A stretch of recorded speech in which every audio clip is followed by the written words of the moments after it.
Student যোৱাকালি page number 6 লৈকে কিনিলে বুজোৱা হৈছিলে। এতিয়া মই পেজ নম্বৰ 7ৰ ইয়াতে তাপবৰ্জি বিক্ৰিয়া কাক বোলে? যিবোৰ বিক্ৰিয়াজাত পদাৰ্থ উৎপন্ন হোৱাৰ লগতে কি হয়, তাপৰ উদ্ভৱ হয় বা তাপৰ সৃষ্টি হয়, সেইবোৰক তাপবৰ্জি ৰাসায়নিক বিক্ৰিয়া বুলি কোৱা হয়। যেনেকৈ ইয়াতে উদাহৰণ দিছে, প্ৰাকৃতিক গেছৰ উদাহৰণ মিথেনে অক্সিজেনৰ লগত বিক্ৰিয়া কৰি কাৰ্বন ডাই অক্সাইড আৰু পানী উৎপন্ন কৰিছে। ইয়াতে তোমালোকে তাপবৰ্জি বিক্ৰিয়াৰ দুটা উদাহৰণ দিবা, এইটো দিব পাৰা। তাপবৰ্জি বিক্ৰিয়াৰ দুটা উদাহৰণ হ'ল 1.2.1ত সংযোজন বিক্ৰিয়াৰ যিটো আছিলে যে আমি পৰাচুন লৈ কিনে তাৰ লগত পানী মিহলি কৰাৰ লগে লগে কি উৎপন্ন হৈছে, শীতলিত চূণ। শীতলিত চূণ যে উৎপন্ন হৈছে, লগতে কি হৈছে, বিকাৰটো গৰম হৈছিল, তাৰমানে তাতে তাপ উৎপন্ন হৈছে। তেনেহ'লে আমি তাপবৰ্জি বিক্ৰিয়াৰ এইটো উদাহৰণ দিব পাৰোঁ। লগতে কাৰ্যকলাপ 1.1ত কি আছিল, মেগনেছিয়ামৰ পিঠাটো যে আমি পঢ়িছিলোঁ, মেগনেছিয়াম আৰু অক্সিজেন একেলগে হৈ কিনে মেগনেছিয়াম অক্সাইড বগা পাউডাৰটো উৎপন্ন হৈছে। ইয়াতো কি হৈছে, তাপৰ উৎপন্ন হৈছে। এইকাৰণে আমি উদাহৰণ এই দুটাও দিব পাৰোঁ।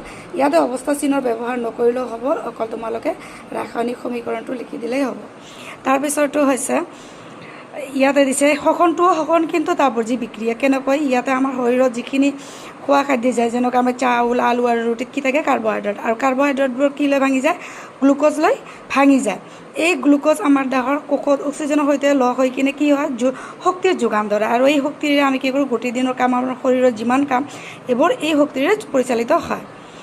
যেনেকৈ ইয়াতে উদাহৰণ দিছে, আৰু এই প্ৰক্ৰিয়াটো আমাৰ জীয়াই থাকিবলৈ আমাৰ শক্তি লাগে, আৰু শক্তিবিলাক আমি ক'ৰ পৰা পাওঁ, খাদ্যৰ পৰা পাওঁ। খাদ্যখিনি যিখিনি যে দিছে, হজম প্ৰক্ৰিয়াত খাদ্যবস্তু সৰল পদাৰ্থলৈ ভাঙি যায়, আৰু এইবিলাক ক'লৈ ভাঙি যায়, কাৰ্বহাইড্ৰেটবোৰ গ্লুক'জলৈ ভাঙি যায়। গ্লুক'জটো কোষত অক্সিজেনৰ সৈতে বিক্ৰিয়া কৰি শক্তিৰ যোগান ধৰে, আৰু এই গোটেই ঘটনাটো, এই প্ৰক্ৰিয়াটো কি কোৱা হয়, শোষণ বুলি কোৱা হয়। ইয়াতে গ্লুক'জ অক্সিজেনৰ লগত লগ লাগি, পানীৰ লগত লগ লাগি কি উৎপন্ন হৈছে, কাৰ্বন ডাই অক্সাইড, পানী, আৰু লগতে প্ৰচুৰ পৰিমাণে শক্তি। ইয়াতে এইকেইটাও হ'ল তাপবৰ্জি বিক্ৰিয়াৰ উদাহৰণ। এইটো হ'ল মিথেন আৰু অক্সিজেন, এইটো এটা দিব পৰা, গ্লুক'জ আৰু অক্সিজেন আৰু পানী মিহলি হৈ কিনে কাৰ্বন ডাই অক্সাইড, পানী আৰু শক্তি, প্ৰচুৰ পৰিমাণে শক্তি উৎপন্ন হৈছে, এইখিনি দিব পাৰা। আৰু নহ'লে তাপবৰ্জি বিক্ৰিয়াৰ এইটো উদাহৰণ, এই দুটা ৰাসায়নিক বিক্ৰিয়া উদাহৰণ দিব পাৰা। আৰু শোষণ কাক বোলে, এইটো ইয়াৰ পৰা এইখিনিলৈ লিখিলেই যথেষ্ট।